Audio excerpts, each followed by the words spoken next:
Diajar oleh guru yang sudah meninggal. Saat itu Arifin lagi cuti kantor. Kebetulan Arifin ini adalah seorang karyawan ya, perusahaan garmen. Ya udahlah, dia cuti dan dia pergi tuh ke daerah Cirebon.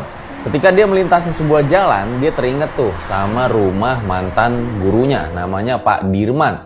Dan nggak sengaja Pak Dirman itu ada di depan rumahnya. Nah, si Arifin gak enak dong karena ngelihat ada Pak Dirman tuh di halaman rumahnya. Ya udah, dibukalah kaca mobil, disapa tuh. "Pak Dirman, apa kabar?" gitu. Nah, Pak Dirman itu senyum lalu tanpa di luar dugaan mengajak Arifin ini buat masuk ke dalam rumahnya. Tapi Arifin ini menolak ya, karena dia pengen pergi ke rumah saudara-saudaranya dulu. Kalau misalnya nanti sempet, ya udah dia sempetin tuh buat balik ke rumah Pak Dirman di sore harinya.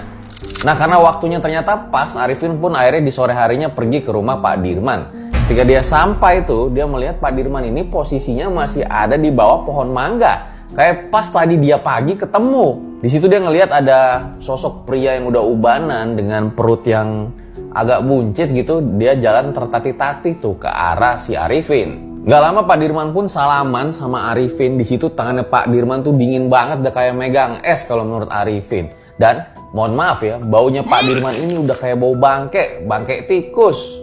Tapi ya nggak mungkin dong dia bilang kayak gitu ya, nanti nyakitin perasaan mantan gurunya itu. Jalan tuh si Arifin masuk sama Pak Dirman, tapi di situ dia keheranan ya, kok Pak Dirman ini udah tua tinggal sendirian, kemana keluarganya?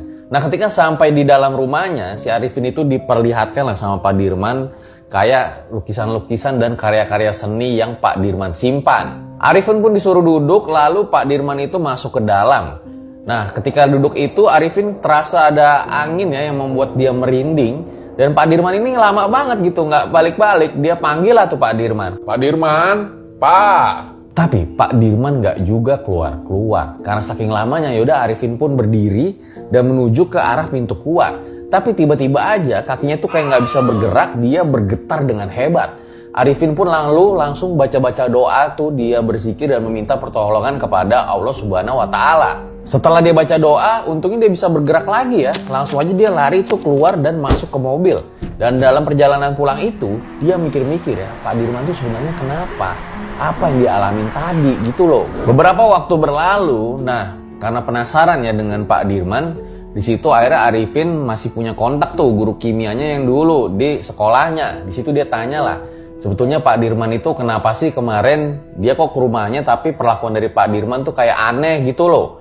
Dan alangkah terkejutnya Arifin ketika si guru kimianya itu bilang kalau Pak Dirman itu sudah meninggal 3 tahun yang lalu. Pak Dirman meninggal karena sakit hati atau liver.